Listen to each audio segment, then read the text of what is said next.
वो चंदन के वृक्ष के समान होते हैं। जैसे चंदन और कुल्हाड़ी में अंतर भगवान राम ने लक्ष्मण को बताए थे। संत असंत के यस करने जिमी कुठार चंदन या चरनी। साधु और असाधु में क्या अंतर है? कहा जैसे चंदन और कुल्हाड़ी में अंतर है। देखने में लगता है कि जब कुल्हाड़ी चंदन के गाछ को काटते हैं तो चंदन टुकड़ा टुकड़ा होते हैं, और कुल्हाड़ी काटते हैं चंदन टूटते हैं।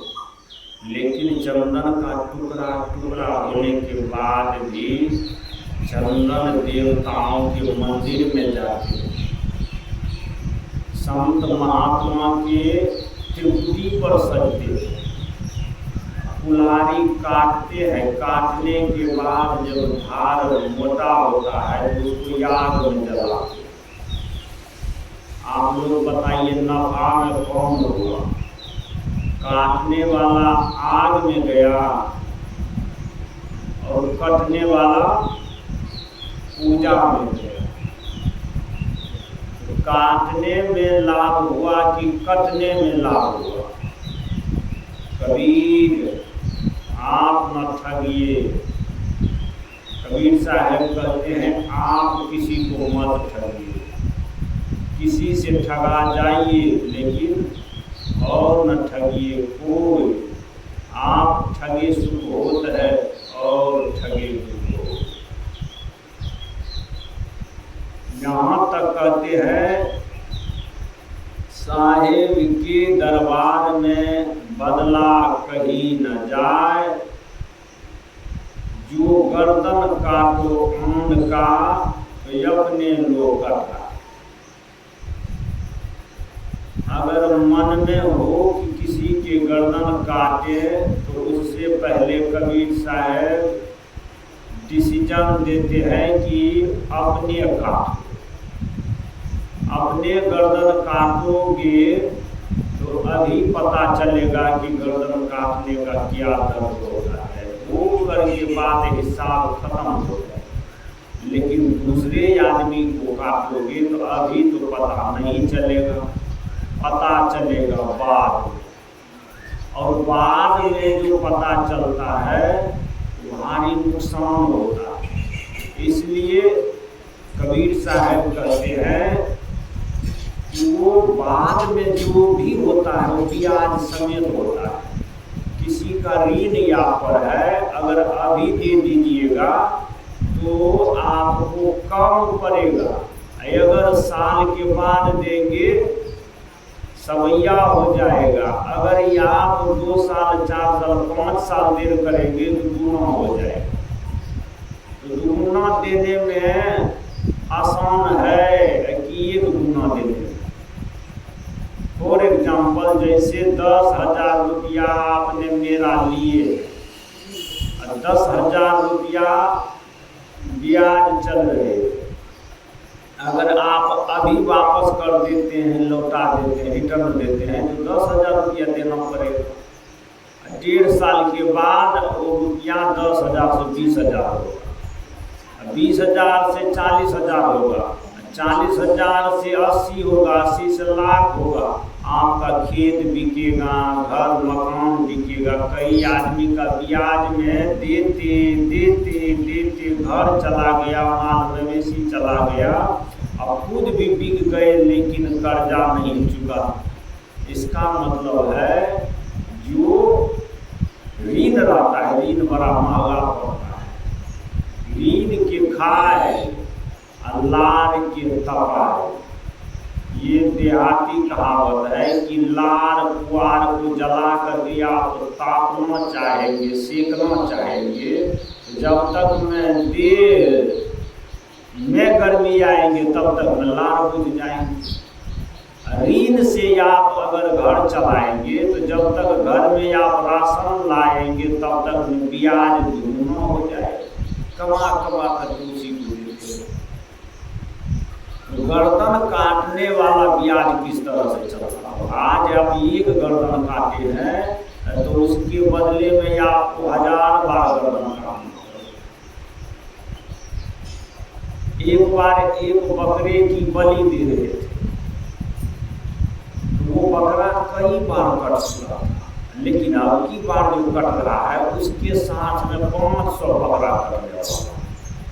500 बकरा में एक बकरा जो सबसे सियान बकरा था, काली स्थान में बकरा का जो बलि पड़ रहा था, तो 500 बकरा को नंबर में खड़ा कर दिया, पंक्ति में खड़ा कर दिया, बारी बारी से सब काटना। क्यों? क्योंकि जो राजा थे उस गांव के, उसने कहा था कि हम विजयी हो जाएंगे तो 500 पाठान बलिदान देंगे काली माँ के थान में। अब काली प्रसन्न हो गई, विजय हो गया, 500 बकरा कटवा। लेकिन जो सबसे पुराना बकरा था उसको जब लाया गया मेखा में, गर्दन जब फंसाने वाला था तो बकरा बड़ा जोर से हंसा, ठठाकर। राजा कहता है कि पंडित जी अभी रुकिए, इसका फुलाइश मत करिए। बकरा हंसता काहे? आज तक कोई भी बकरा को मेहखा में खड़ा करते हैं तो पहले डर से उसका प्राण निकल जाता है। ये बकरा हंसता है। बकरा से राजा पूछता है कि बकरा तुम कहो क्यों हंसते हो? राजा कहते हैं कि हम इसलिए हंसते हैं कि अभी जिस गद्दी पर आप बैठ के राजा बने हैं, हम भी इसी गद्दी पर राजा थे।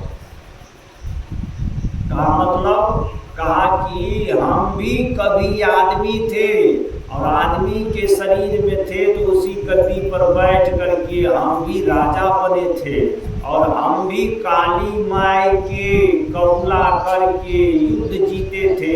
यही काली मंदिर है। हमने एक बकरा का बलिदान देकर के युद्ध जीते थे। तो जानते हैं कि 5 बार हमको कटना पड़ा, एक के बदला 4 बार कट गए, 5वां बार है, उनकी बार हिसाब किताब खत्म। तो हम सोच रहे हैं कि एक का तो हमको 5 लगा, इसको 500 का कितना हिसाब हो गई। राजा बुर्बक है, कब तक कटेगा, कब तक घास भूसा की तरह ये कटते रहेगा। राजा कहता है बंद करो, अब नहीं काटना है। समझ में आ गया कि एक बार कटने वाला बकरा 5 बार खुद कट गया, हम 500 अभी काट लिए हैं, कितना बार करना पड़ेगा। इसका ब्याज किस तरह से चलेगा? 6 महीनों में जोड़ करके फिर ब्याज का ब्याज। उसी प्रकार से कबीर साहब कहते हैं, जो कर काटो उनका अपने लोग है, साहब के दरबार में बदला कहीं ना, वहाँ बदला नहीं कहीं जाएगा। आप पैसा भी दीजिएगा और कहिएगा कि हमारा बदला माफ कर दीजिए। पटना वाला लोअर कोर्ट हाई कोर्ट नहीं है, दिल्ली वाला सुप्रीम कोर्ट की जज भी आप खरीद लीजिएगा और जज आपके पक्ष में जजमेंट कर देगा। वहाँ का जज घूस नहीं लेता। अगर वहाँ का जज घूस लेता तो इन लोग इतना बदमाश है, इतना भ्रमबाज है, इतना बेईमान है, इतना जालीबाज है कि ये आदमी तो घूस पर क्या क्या नहीं करते। हमारे गांव में एक बंगाली मर्द है, बेचारा सबसे गरीबी आदमी है, 112 वर्ष की बात हो गया है। गए थे तो कह रहे थे कि सारे गांव से बड़े आदमी है। किस चीज में? उम्र में। लोगों ने कहा कि बाकी सब चले जा रहे हैं बारी बारी से, गांव में धनवान पहलवान वीरवान सब चले जा रहे हैं, बुढ़वा चाहिए नहीं रहे। हमने कहा कि सब मिल करके घूस दीजिए, बेचारा गरीब आदमी उसी को उठा। लोग कहता है कि घूस लेके नहीं करते, जब राज आते हैं तो सब ले जाते हैं, उन आदमी को छोड़ देते। अब बेचारा गरीब है। उसने कहा कि अगर घूस चलता तो आज हम 112 वर्ष के नहीं होते, कब ही ये गांव के लोग घूस पर हमको भेज देते अपने बैठे। बताइए कि साहब के दरबार में बदला कहीं ना बदला गया। उस गांव में विधायक है, एमएलए है, जिला परिषद है, नेता है, लीडर है, जमींदार है, अमीर आदमी है, ताकत वाले आदमी है, पहलवान आदमी है, लेकिन सबको ले गया बूढ़ा आदमी को। इसका मतलब उसका नंबर नहीं आया, तो आज तक कोई भी आदमी अपने बदले में उसको नहीं भेज पाया। इसका मतलब सच में वहाँ घूस नहीं चलता है। और घूस चलते तो गरीब आदमी को जीने कौन देता है? देती है रे, जिए लेते हैं दिन गरीब आदमी के। कहती निकल और नंबर जल्दी। इसलिए कबीर साहब कहते साहेब के दरबार में बदला कहीं ना। बंधुओं, अगर दूसरे के क्षति पहुंचाने के लिए आप चाहेंगे तो आज नहीं तो कल निश्चित ही आपका क्षति होगा।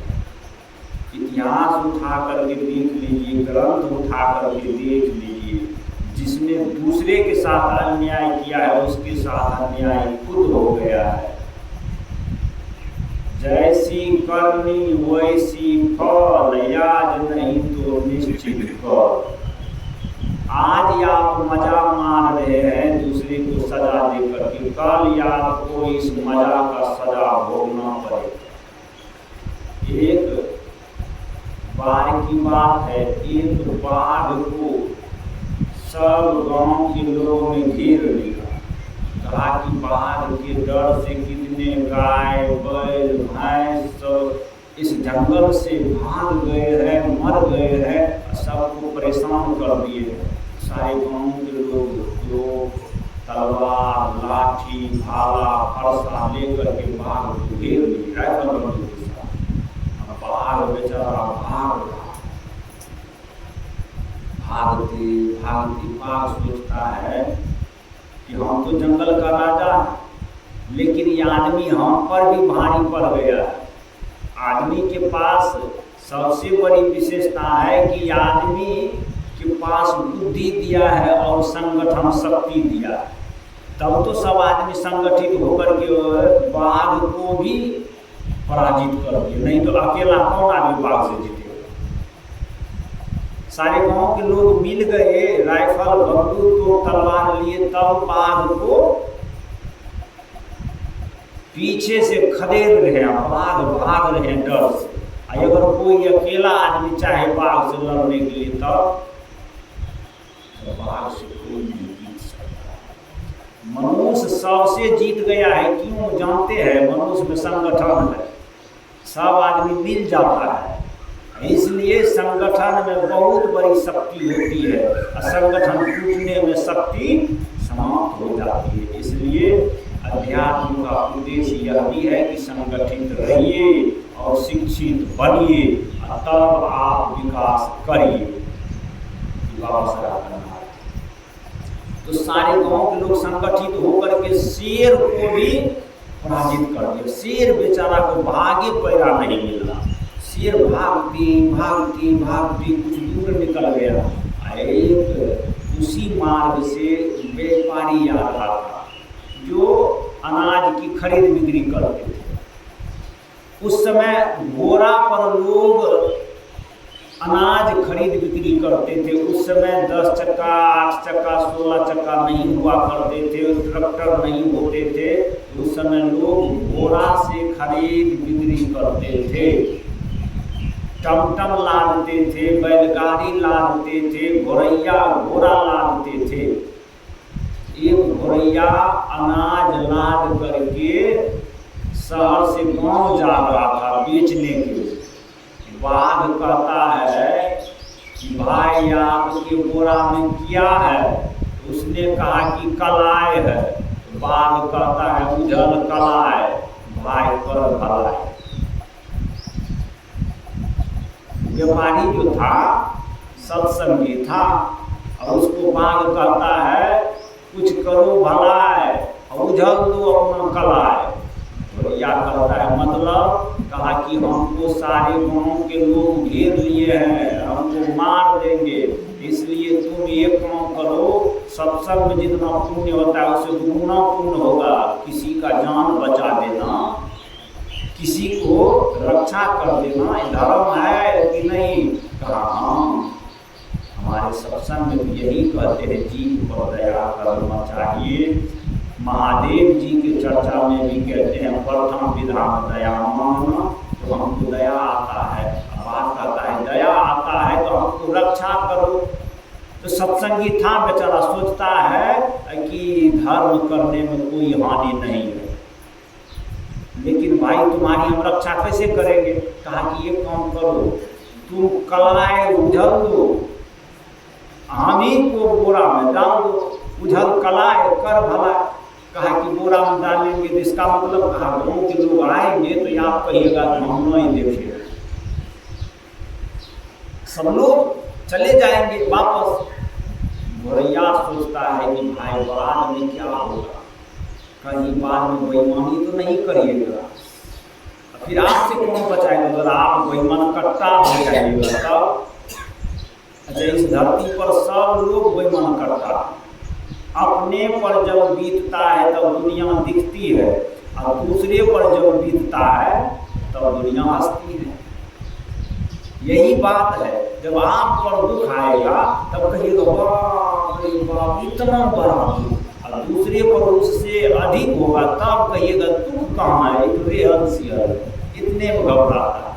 इसलिए गोरैया कहता है बाघ यदि तुम पर दुख है, तुमको अपना दुख झलक रहा है, हम पर पड़ेगा तब। तो बाघ कहता है कि एक बात जानते हैं आप सत्संगी है? हम कहा कि सत्संगी का धर्म हरिश्चंद्र जी गाते थे, लाख हुई है धर्म करते हानि, तैयो न छूटे धर्म के, रघुकुल रीत सदा चली आई, प्राण जाई पर वचन न जाए। बाघ कहता है कि हानियों हो तो धर्म करना, नफा भी हो तो चोरी नहीं करना। बाघ कहता है यह आपका ही धर्म है, और धर्म में नुकसान भी हो तो करते रहना चाहिए। तो गोरैया का मन भूल गया कि सही कुछ न कुछ धर्म करना चाहिए। कहा अब भी सत्संग सुनने से नहीं होगा, कुछ करिए जीवन में भी। तो गोरैया कहता है कि ठीक है तुम्हारा जान बचा ही देते हैं, आज सत्संग कर ही देते हैं।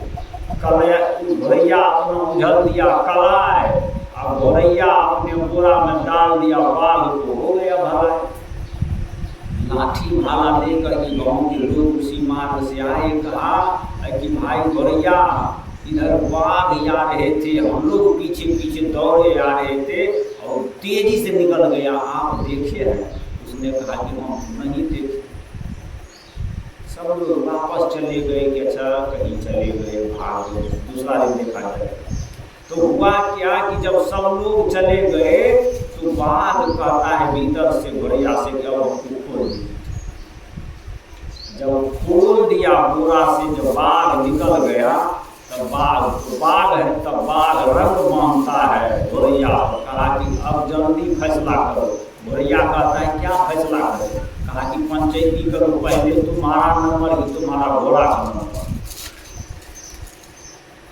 अब तुम्ही से पूछते हैं हम आपसे ही पूछते हैं क्या करें तोरा, नंबर तेरा कि तेरा घोड़ा, अब किसका नंबर आएगा? भैया कहता है कि हमने तो ऐसा नहीं सोचा, बताइए भला करो तो भीतर जाए, हमने तो आपका भला किया था, आइए आप हमको कहते हैं कि घोड़ा का बोहनी करें कि गोरैया का बोहनी करें।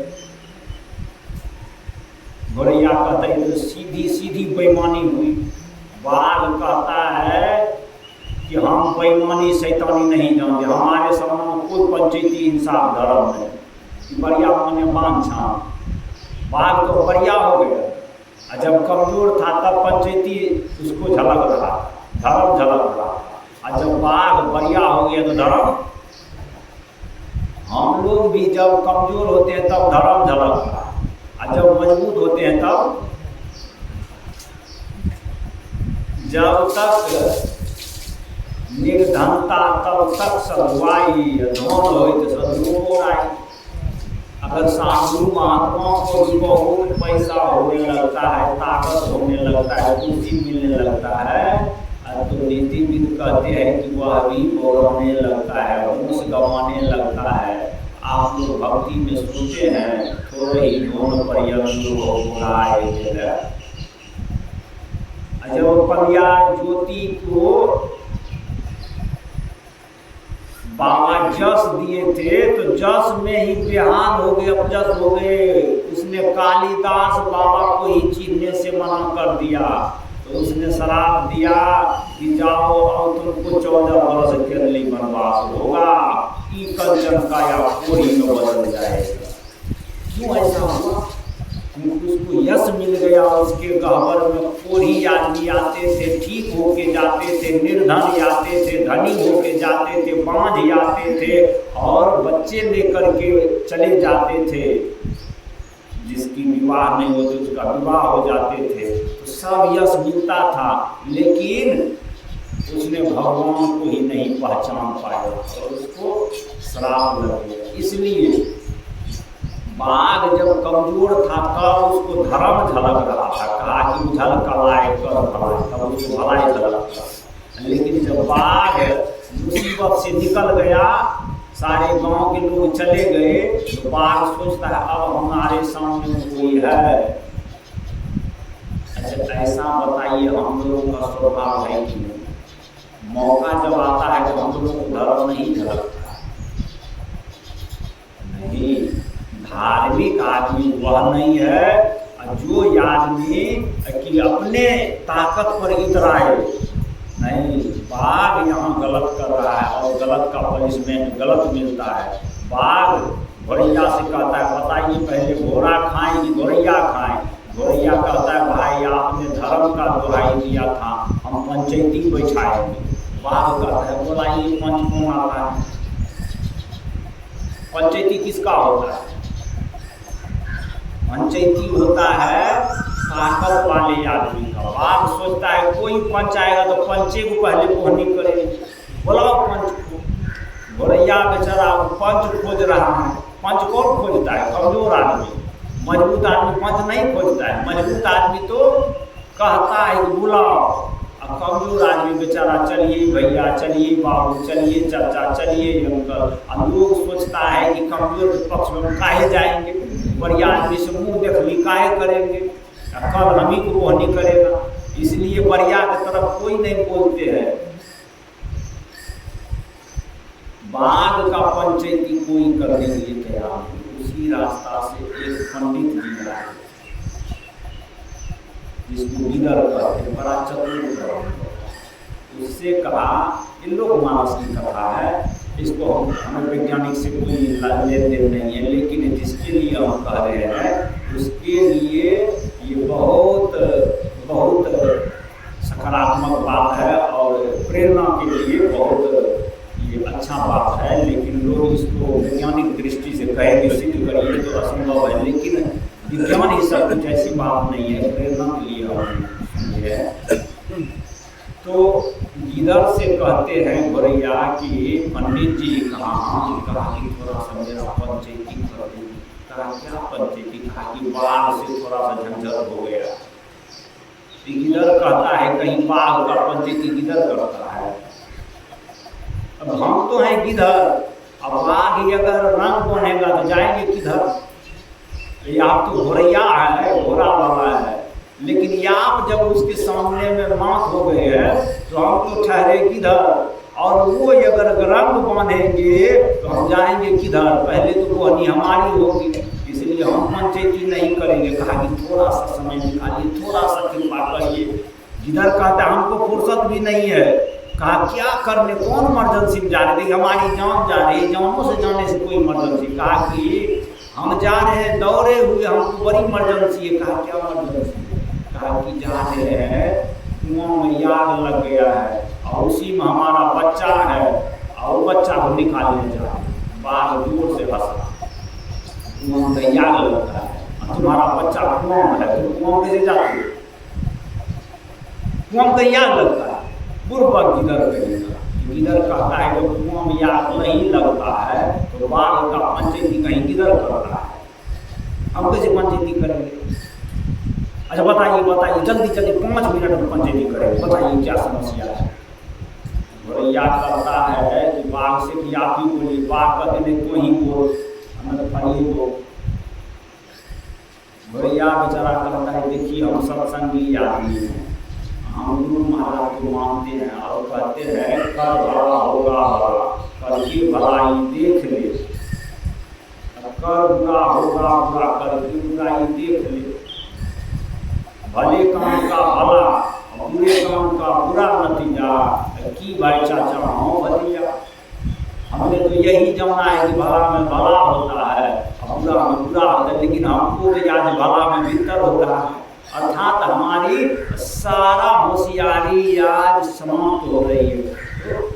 तो कहता है कि भाई कहिए तो समस्या क्या रहता है? समस्या छोटी सी है कि बाघ को मुसीबत था और इसने हमको कहा कि हमारा जान बचा लीजिए। कहा कैसे जान बचा लीजिए? तो कहा कि उधर कलाए कर भलाए, हमारे बोरा में कलाए था, इसको मारने के लिए सारे गांव के लोग आए थे और सारे गांव के लोगों से हमने इसको छिपा करके बोरा में डाल दिया। देखिए माटी में कलाई भी मेरा बर्बाद हो गया, ये भलाई भी बर्बाद हो गया। भलाई चला गया, कम से कम भलाई हो जाती, भलाई भी नहीं धारा।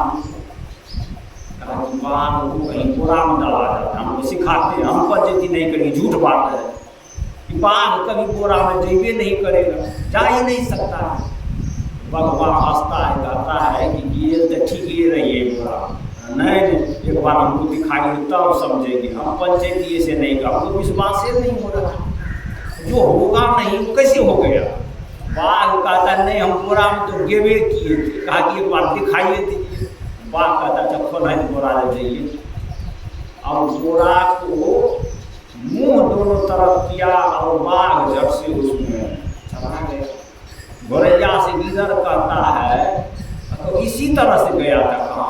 कहा कि इस तरह से गया, बांधे कैसे थे? बांध करके दिखाइए तो बाघ को कहीं बांधा जाता है। रस्सी निकाला, बोरा को मुंह बांध दिया, बाघ भीतर में पड़ गया, बाघ का होशियारी खत्म। जब बाघ को बोरा में डाल करके मुंह बांध दिया तब कहा बाघ की अब फल है न रहे, आप ऐसे थोड़े खुलेगा।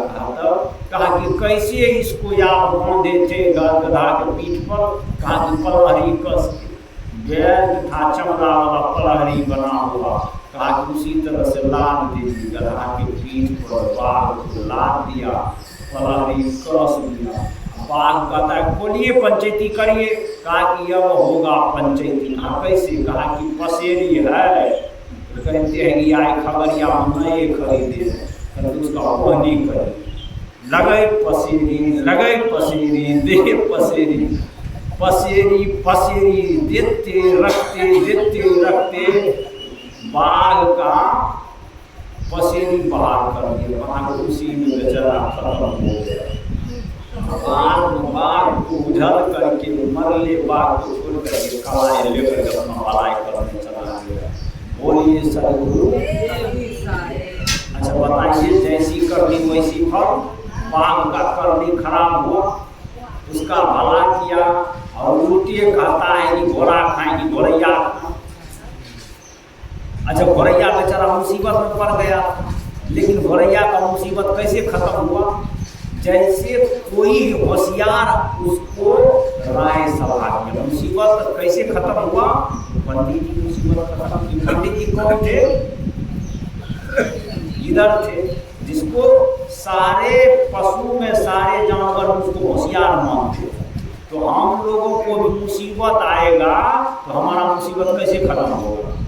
भगवान जब घेर लेगा हम लोगों को, कहेगा बोलिए घोड़ा खाएंगे, गोरैया खाएंगे, तब हमको पंडित जी को खोजना चाहिए। पंडित जी को सत्यनारायण की कथा करने वाले नहीं, तो माथा खराब कर दिए। कथा खराब क्या करेंगे? माथा खराब कर।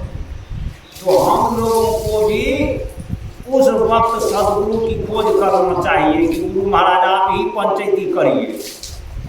और उस समय गुरु आएंगे, ऐसा जुगती लगाएंगे, ऐसा जुगती लगाएंगे कि बाघ से नहीं लड़ाई न झगड़ा, अब बाघ को यराम से बुरा में करके कर दिया खतरा। तो गुरु जी जब आते हैं तो गुरु जी आपको जीवन में सब समस्या का चुटकी में समाधान, गिदड़ ने क्या किया, चुटकी में समाधान कर दिया। जिसका पंचायती सारे लोग करने से इनकार कर दिए, सारे हाथी जैसे जैसे बलशाली पशु भी कहेंगे हम बाघ के सामने नहीं बोल सकते, बाघ के सामने में कौन बोल सकते, लेकिन गुरु महाराज युक्ति से उसका पंचायती कर देंगे। इसलिए जैसी करनी वैसी फल, आज नहीं तो निश्चित कल, भले काम का भला होता, बुरे काम का बुरा नतीजा। की भाई चाचा मोह भतीजा, पूछिए चाचा भतीजा से क्या क्या फल मिलता है। यकीन नहीं है तो भला कर देखो या कि बुरा कर देखो, जिसने किया है बुरा तमाशा उसका जाके घर देखो। रावण ने बुरा किया है तो उसका घर देखिए जाकर के, सोना का घर रखा हुआ है, चला राम भला किए उसका घर अभी भी बन रहा है, करोड़ों की योजना से हजारों लोग भोजन करे, लाखों का लंगर चल रहे हैं। तो राम भला किया तो आज नहीं भी है तो हजारों वर्ष के बाद भी उसके जन्मभूमि में घर बन रहा है, लंगर चल रहा है। और रावण कैसा काम किए कि सोना के घर उजड़ गया। रावण का घर था सोना का, राम का घर था उसका घर था, राम के पास सोना का घर नहीं था। लेकिन आज राम का घर अमर है और रावण का घर जल गया। इसलिए जिसने किया है बुरा कर्म उसका जाके घर देखो, यकीन नहीं तो जीवन में एक बार बुराई कर देखो। बुराई का यकीन नहीं है तो बाघ से सीख लीजिए, एक बार करके देखिए कैसे पसेरी लगता है। और रावण के जैसा बन के देखिए कि कैसे लंका जलता है, और कंस के जैसा बन के देखिए कैसे कृष्ण आके मारता है। इसलिए बंधुओं हम आपसे निवेदन कर रहे थे कि एक बदला आपको कई बदला में देना पड़ेगा। कबीर साहब कहते हैं जो गर्दन काटी आम का अपने लोग का, तो बताइए दूसरे का नुकसान करने के बजाय अपने करने में लाभ है। अपना नुकसान होगा अपना सह लेंगे, लेकिन दूसरे के साथ होगा तो कितना ब्याज दर चलेगा वो तो हाकिम के ऊपर डिपेंड है, किस प्रकार से ब्याज चलेगा। 5 टकिया जोड़ देंगे, 3 टकिया जोड़ेंगे, कहीं कहीं 10 टकिया भी ब्याज चलता है। जो मजबूत आदमी रहता है, बोल वाला रहता है, 10 टकिया ब्याज चलाते हैं, हाथ गोर बांध के वसूल करते हैं। तो बताइए यहाँ का मजबूत, यहाँ का अगर आदमी 10 टकिया ब्याज जोड़ता है तो परमात्मा के साथ या आप गलत करेंगे तो उसका ब्याज तो वही जाने। इसलिए कबीर साहब कहते हैं कि उसके हिसाबे में मत पड़िए, जो गर काटे जान का अपने लोग कटाए, साहब के दरबार में बदला कहीं न जाए। वहाँ पर बदला कहीं नहीं जाएगा। इसलिए मैं आप सबसे निवेदन करना चाहता हूँ, बहुत ये सत्संग और सद्गुरु इस माध्यम से कहना चाहते हैं कि संत यसंत के यस करनी, जिमी कुठार चंदन या चरनी। साधु और असाधु होने में किसको फायदा है? लक्ष्मण ने राम से पूछा कि आप हमको बताइए, साधु बनने में फायदा है कि डाकू बनने में फायदा है? तो राम कहा कि दोनों में आपको हम चुनाव करवाते, अपने मन से चुन लो। कहा कैसे? कहा कि संत असंत के यस करनी, जिमी कुठार चंदन आचरनी। जैसे संत बनोगे तो चंदन के तरह टुकड़ा टुकड़ा कटोगे, मारपीट लगेगा, जगह जगह पर आपको लोग अपमान करेंगे। कुल्हाड़ी के तरह बनोगे तो साधु महात्मा को टुकड़ा टुकड़ा तुम ही करोगे। लेकिन साधु महात्मा टुकड़ा होने के बाद भी, दुख झेलने के बाद भी, हार जाने के बाद भी सारा जगत में पूज रहते हैं, और डाकू तंग करने के बाद भी मिट जाते हैं। जैसे कुल्हाड़ी काटने के बाद भी आग में जलते, लाले लाल कर देते हैं। जो देखे होंगे लोहार के यहाँ जा कर के उसके यहाँ भाथी रहता है। अब भाथी में क्या रहता है? चाम रहता है, और चाम में प्राण रहता है। एक तो हम लोग हैं चाम के, तो इसमें भी हवा लेते हैं छोड़ते हैं। अब हाथी भी है चाम के, वह भी हवा लेता है। लगे अपने यहाँ जो ना मिलते जुलते हैं। हम लोगों का भी पेट फूलता पचकता, मतलब जब सांस लेते हैं तो ये ऊपर होता है, जब छोड़ते हैं तो नीचे चला जाता है। कमार का भी भांति जब श्वास लेते हैं तो उसका भी चाम फूलता है, और जब छोड़ते हैं तब पचकता है। तो हमारे पेट और उसके भांति में मेल खाता है, तो दोनों का मेल खाता है। लेकिन एक बात जानते हैं कि उसका भांति मोटे मोटे लोहा को भी लाल कर देते हैं।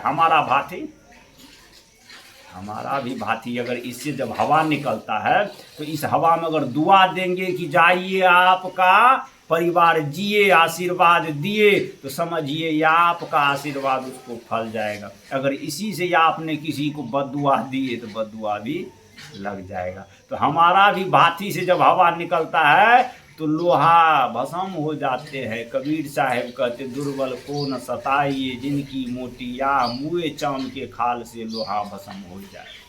मरा हुआ चाम से लोहा जलता है, और ये जिंदा चाम से तो बड़े बड़े ताकत भी मिट जाता है। इसलिए आप देख लीजिए, महाराज परीक्षित को एक सन्यासी ने श्राप दिया, और महाराज परीक्षित का श्राप नहीं कर सका। इस धरती पर इस चाम से जो दुआ निकल, उससे तो हवा निकलता है, इससे दुआ बद्दुआ निकलता है। इसलिए उस चाम से डरना चाहिए लोहा को, और इस चाम से डरना चाहिए ये आदमी को, क्योंकि लोहा को जला के लाल करता है, ये आदमी को ख़त्म करके लाल करता है। इसलिए हम लोग निवेदन कर रहे हैं कि कबीर साहब एक सलाह देते हैं कि किसी तरह से संत होना चाहिए, अर्थात संत को कष्ट भी हो तो संत होना चाहिए। डाकू को अगर आनंद भी हो, डाकू में अगर मज़ा भी हो, तो डाकू नहीं बनना चाहिए। बोलिए सद्गुरु देव की जय। सद्गुरु कबीर